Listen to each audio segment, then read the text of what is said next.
One, let's go. All right, we're back with another condensed Go game, short and sweet. Let's dive right into it. So this game I'm playing as black 9K up against white 7K. Now, the thing with this game is I'm kind of suspicious that the white wasn't actually 7K. I don't know. There might have been a fake 7K. I don't know how you do that. Maybe it's somebody playing with someone else's account. I don't know. But I went into this one thinking that I was not going to be as good as my opponent. And that was not the case. So here we go. Let's get into it. Standard opening at the right-hand side. Bam, right there. Move number 4. White goes out at the 5-5. That's a crazy placement. I don't know why you would do that, quite frankly, because you can't defend that corner. You're way too far out. So that's hint number 1, I think, right off the bat. I'm like, interesting. So what did I do? Jumped right in there to try and take advantage. And then kind of a weird play by white again right after. Not really addressing the problem. And just like that, bam, I stole that whole corner. So now, guess who's got one corner? I mean, technically I don't have this one yet, or this one. But I got 3 corners, right? The game starts off, you should have 2, roughly, 2 each. Not today. So, let's play this a little further. I'm going to jump back one spot here. I like this move of mine because he's got a nice strong little wall, right? And this white, he's coming out. And then if he were to play where I just did, around J or K 16, somewhere in here, he's got a nice little base built out. He's going to win a lot of territory up at that top side. But by jumping in, bam, put the pressure on right away. But then he ignores it. That's crazy too. Like, I don't know. Suspicious. He's kind of all over the place. Now he's down attacking my lower right-hand corner. And this one, it seems, fairly normal. He's being aggressive, but not crazy. I don't know. Is what it is. At this point, I got a little aggressive. I don't know. That's kind of a crazy move to me now. I was sure playing this now, I'd probably go here, C14. And then, you'd get start to work that left-hand side. You're putting pressure on that stone by going there, and then you just kind of eat up that whole left-hand side. And this group's still in trouble, right? He's got a weird setup, so I don't know. I probably would have played that differently now, but is what it is. Let's see how it played out. All right, he gets a little aggressive. He's trying to jump out. Put some pressure on that lower group of mine there on the left-hand side. Comes out to the right. I don't know. This could go either way, right? Like now it looks like my stones might be in trouble. He's building up a base. I don't know. Maybe this is going to work out for him. I like that, though. I dig in. I jump over to, and I really put the pressure on. Now I'm building up a little base in here. And by doing that, I'm also pressuring this side. And then I can still jump out here and kind of claim this whole upper chunk, potentially. So, carry on. Oh, where did he go last? He went there, and I just ignored it straight up and threatened to cut him here. I like that too. Yeah, fair enough. Pretty aggressive. Because if he ignores it, this group is essentially dead, right? He can't jump out. I'll just keep cutting him off. And he's toast. Fair enough. Fair play. He comes out. I do cut him off, though. All right. He puts me in atari. I connect up. He's got a group of 2 or 3 now that he's trying to build out. Trying to stretch down towards that lower group along the bottom. I'm building up a little bit of a base on the left-hand side. Let's just pause it here. We're about a third, getting close to half the way through here. So right now, I got the top left-hand corner. I have a nice little base building up here. Maybe I can swing that across, right, and take that whole thing. And we got a nice little group over here. Maybe I can get the bottom corner. Probably not. Probably stops around there. And I got the corner down here. This group, a little bit of trouble. Not looking horrible, but definitely not doing a whole lot for me either. Unless I can kill off some of these groups, right? If I can kill off this group to the left, this group of 4 stones down here, or, maybe I can murder off one of these and then ensure this group's safety. But right now, I'm kind of on the run. I don't have any eyes, technically not linked up to this group of 2 here. Maybe I can play out and put an eye in there and kind of loop around, something like that. Might be pouring rain right now. My goodness. But either way, I still got to kind of spill out here, right? And then this whole side's up for grabs.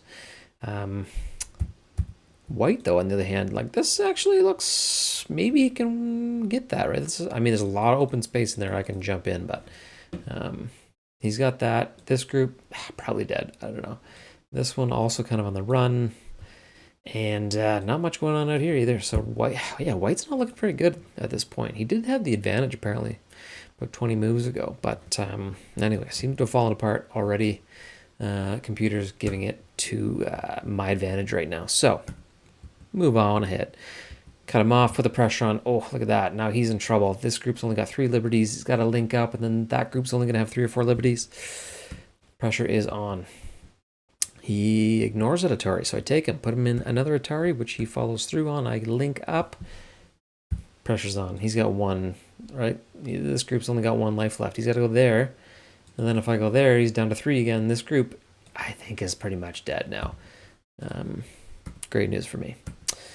All right, just ignores it, and I kill him right off the bat. That's fine, too. No problem. All right.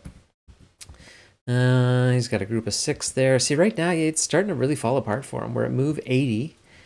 Estimate the score. What do we got? Black by almost 40 points already. White's got virtually no territory. Doing horribly. So that's why I'm thinking might not be a 7K, because he made some pretty questionable moves even right off the bat, right? With that 5-5 play. That's crazy. Crazy talk. I don't know what this guy's doing. All right. A little bit further here. There's not much left to go. I'm just kind of solidifying what's going on here, right? I got the left-hand side. This group of his is going to be dead now, too, I think. He's just slowly, one mistake just leads to another. So then I'm going to take another 2 of his stones.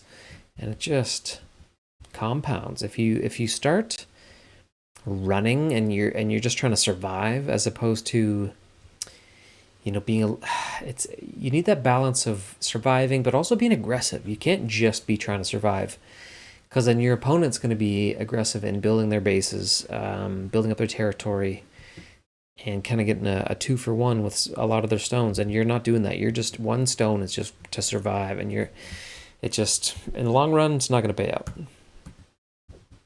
most likely. Jumping back up top now. I like that. Clean up some territory up there, getting a huge chunk of space. Look at that. Take another couple of his stones again and just putting the pressure on. Puts me in Atari. This little play up here, I think he actually might live up there.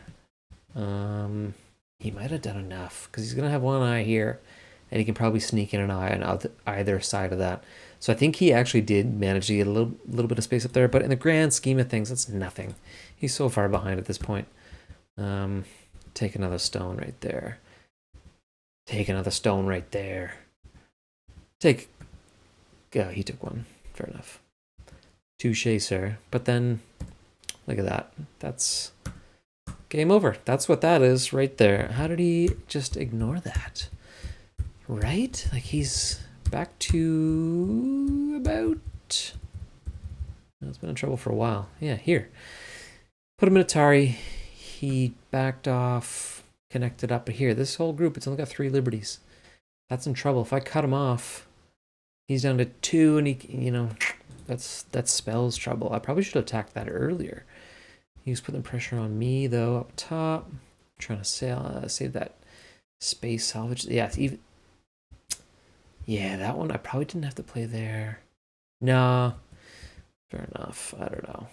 Hindsight's 20/20, but I mean, I guess I could just keep kind of attacking. It didn't matter where I was playing. I'm kind of attacking either his upper group or this little group over to the side or this one here. So, I mean, at this point, I guess I didn't have to be aggressive because I clearly had the advantage.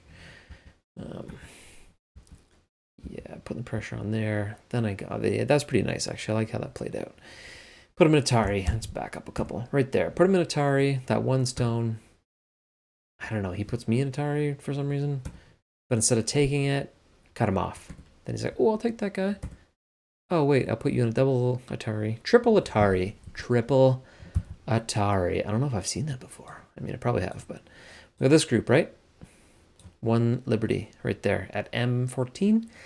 This little guy, 1 liberty, M14. This little guy, 1 liberty, M14 right there.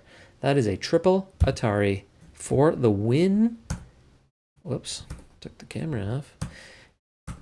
Bam, triple Atari for the win. Oh, I think we know the title of this video. Anyway, that's where he quit. He threw in the towel, and fair enough. This game was wrapped up by the end of it. The computer says I'm up by 99.8 points. All right, so we're 150-ish moves in, something like that, and 153, and up by 100 points. That's ridiculous. I don't think this guy was a 7K. He wasn't playing like a 7K, or maybe he was drunk. I don't know. But point being, it's not always as it seems. Sometimes you think you're going up against someone that's way better than you. It's going to be a challenge, but you never know. Maybe this guy was 7K and he just had a bad game and I caught him off bad and who knows. Or, whatever. I don't know. Anyway, it's over. So we'll see you in the next one.